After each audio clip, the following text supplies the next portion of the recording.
Agora são 8 horas e 39 minutos. Conseguimos retomar o contato com o Fabrício Vitorino. Fabrício Vitorino, muito obrigado pela sua gentileza de estar conosco. Bom dia. Bom dia, Milton. Boa tarde aqui em Kiev, na Ucrânia. Bom dia, Cássia também. Bom dia, ouvinte. Fabrício Vitorino, qual é o cenário que nós encontramos hoje dentro deste jogo que existe entre os Estados Unidos, a OTAN, a Ucrânia e a Rússia? Bom, Milton, nesse momento tem uma situação curiosa, né? E é um dilema da escalada. Por quê? Porque Zelensky pressiona o presidente Trump, pressiona o Ocidente, pressiona a União Europeia por mais apoio para que ele consiga fazer avanços, né? Escalar a sua defesa, melhorar a defesa da Ucrânia e conter a Rússia num cenário que já se desenha como algo ameaçador para a Europa. Então tem essa pressão de Zelensky sobre o Ocidente. Por outro lado, o presidente da Rússia, Vladimir Putin, também pressiona o Ocidente, porque ele entende que os atos de defesa da Ucrânia configuram um ato de ataque contra a Rússia. Então, por exemplo, Putin coloca a pressão no Ocidente no sentido de que se os Estados Unidos cederem à Ucrânia os mísseis Tomahawk, que seriam usados para defender o país, Putin vai encarar isso como um ato de ataque e tende a encerrar, né, suas relações, a comprometer drasticamente as suas relações com os Estados Unidos. Então, nesse momento, há um impasse onde os dois lados colocam pressão sobre o Ocidente, sobre a OTAN, sobre a União Europeia e sobre principalmente o presidente Trump, e há esse dilema da escalada. Né? Um ato de defesa pode ser entendido como um ato de ataque e isso pode levar a uma escalada do conflito. É um impasse agora, Milton. E como está a situação da população na Ucrânia, né? Você está no país nesse momento, nós sabemos que os ataques continuam. Qual que é a situação que se encontra em algumas das principais cidades do país? Cássia, eu estive em Lviv, eu passei alguns dias em Lviv, já estou há alguns dias aqui também, e é muito difícil a gente explicar para alguém de fora o que está acontecendo aqui, num sentido de que por que esses ataques estão acontecendo a 1.000 quilômetros do fronte, como é o caso de Lviv, no extremo oeste da Ucrânia. Por que esses ataques acontecem contra a infraestrutura civil, contra pessoas, contra famílias? Não há razão plausível para isso. Então, eu estava em Lviv na noite de sábado, né? Quando aqueles ataques pesados aconteceram, eu acordei 5 da manhã e fui para o banheiro, para a regra das 2 paredes, e fiquei até 9 da manhã, Cássia. Então, foram 4 horas de absoluto terror, onde a gente ouvia drones, a gente ouvia as explosões, ouvíamos o silvo, né, aquele barulho agudo dos mísseis cruzando o céu, e a explosão, que é uma explosão terrível. Então, eu não tenho outra palavra para configurar isso que não seja terrorismo. É muito grave o que está acontecendo aqui. É importante que as pessoas tenham noção de que a guerra não está restrita ao fronte. Se estivesse, já seria algo grave. Mas, noite passada, por exemplo, eu conversava com a Globo News, acabei a transmissão e tocou o alerta de drones. Felizmente, não houve nada mais sério. Então, o que está acontecendo aqui são ataques contra a infraestrutura e contra as pessoas. É um ataque contra as cidades, que não é uma guerra, não é no fronte. Então, Cássia, é muito importante deixar bem claro isso. Com relação à população, a vida continua.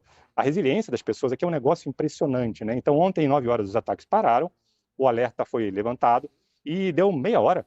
As pessoas estavam na rua, abrindo restaurantes, abrindo lojas, passeando, turistas fazendo seus tours. Eu vi um casal tirando fotos, um casamento, né? Uma noiva e um noivo, crianças brincando, jovens cantando. Então, a resiliência do povo ucraniano, mediante essa situação que já dura mais de 3 anos, é algo de fato impressionante. Então, a população está muito unida.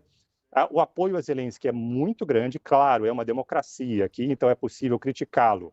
Mas é uma situação muito comovente no sentido de que esse povo está unido, está resistindo. E o que acontece é muito grave, Cássia. É muito importante deixar isso bem claro. Eu vivi isso na pele e é algo realmente apavorante. Logo na abertura você falou em dilema da escalada. Isso significa que nós estamos muito mais próximos de uma escalada nessa guerra do que uma redução nos ataques e um ponto em comum para que se encontre um acordo de paz? Sim, Milton, infelizmente a percepção é essa. Eu estava em Lviv, Lviv fica muito próximo à fronteira com a Polônia, cerca de 60 quilômetros, a 1.000 quilômetros do fronte. Então, quando esses ataques pesados começaram a acontecer sobre Lviv, a Polônia colocou no ar os seus caças, colocou em prontidão máxima a sua defesa aérea, com o temor de que algum artefato, alguma aeronave russa cruzasse a fronteira E se isso voltar a acontecer, o premier russo, o premier polonês já avisou que vai abater. Então, isso sim é o prelúdio de uma escalada.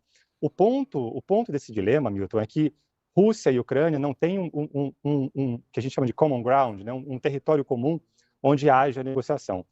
Primeiro de tudo, a Rússia não reconhece a legitimidade do presidente Zelensky, diz que ele já deveria ter saído do cargo porque o seu mandato já teria terminado, mas há uma lei marcial e não pode acontecer eleição na Ucrânia. Então, Putin não reconhece Zelensky e a Rússia colocou na sua Constituição os 5 territórios conquistados, Crimeia, Kherson, Zaporizhia, Donetsk e Luhansk. Está na Constituição russa e a Rússia não pode ceder. Por outro lado, a Ucrânia também não vai abrir mão desses territórios que estão na sua Constituição. Então, há um impasse grave que impede sequer que as partes comecem a negociar. E ninguém quer um cessar-fogo, né? Exatamente por isso, porque não há condições de negociação. A questão toda, Milton, agora é isso, até onde, que lado vai insistir, no caso da Ucrânia, em se defender legitimamente, né, com toda a bravura e a legitimidade que possui, e a Rússia na sua ilegalidade de anexação, de agressão contra a população civil. E o que o Ocidente pode fazer nesse cenário? Até onde a OTAN, a União Europeia e os Estados Unidos podem ir? Então, de fato, é uma situação que não tem muita saída no curto prazo, e isso leva a gente a esse dilema da escalada, que é qualquer deslize pode amplificar esse conflito, pode levar esse conflito para além dessas fronteiras da Ucrânia. Na sua avaliação, o que poderia ajudar a superar esse impasse? Não tem, como você estava dizendo, pelo menos no curto prazo, a gente não enxerga uma situação de melhora nesse conflito, mas tem algo que poderia mudar esse cenário? O ponto de partida para as negociações do lado ucraniano é a imediata cessão das agressões. Então, a atividade militar russa em território reconhecido internacional ucraniano precisaria cessar para que ambas as partes sentassem à mesa para negociar.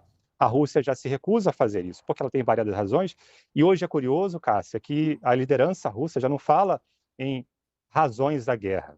A liderança russa sempre se refere a razões raiz da guerra, né? São aquelas razões obscuras pelas quais a Rússia insiste em conduzir a sua atividade militar. Não se fala numa real motivação para essa guerra. Então, a Ucrânia quer o cessar-fogo, quer parem as atividades militares. E a Rússia insiste que é preciso resolver as razões raízes desse conflito, quaisquer que sejam elas. O fato é que a Rússia aparentemente quer a anexação total, o reconhecimento da comunidade internacional desses territórios anexados. E a Ucrânia jamais vai ceder isso. Então, nenhum dos lados vai ceder nesse momento, né, com as lideranças que tem, e sobretudo porque Zelensky tem um apoio incondicional da população, que 80% da população apoia incondicionalmente Zelensky, os outros 20% apoiam parcialmente, né, mas não há uma fragmentação na sociedade ucraniana. Do lado russo, não se sabe, porque, como é bem conhecido, né, a possibilidade das pessoas se expressarem livremente é bem restrita, né? Então, Cássia, de fato uma situação improvável que está acontecendo, que é algo que possa nos levar a um cessar-fogo. Muito obrigado, Fabrício Vitorino. Um bom dia para você. Ótimo dia, contem sempre comigo. Abraços. Bom dia. Obrigado. Fabrício Vitorino é jornalista, mestre em cultura russa pela Universidade de São Paulo, doutorando em Relações Internacionais pela Universidade Federal de Santa Catarina e conversou com você ao vivo, diretamente de Kiev, agora que são 8h47.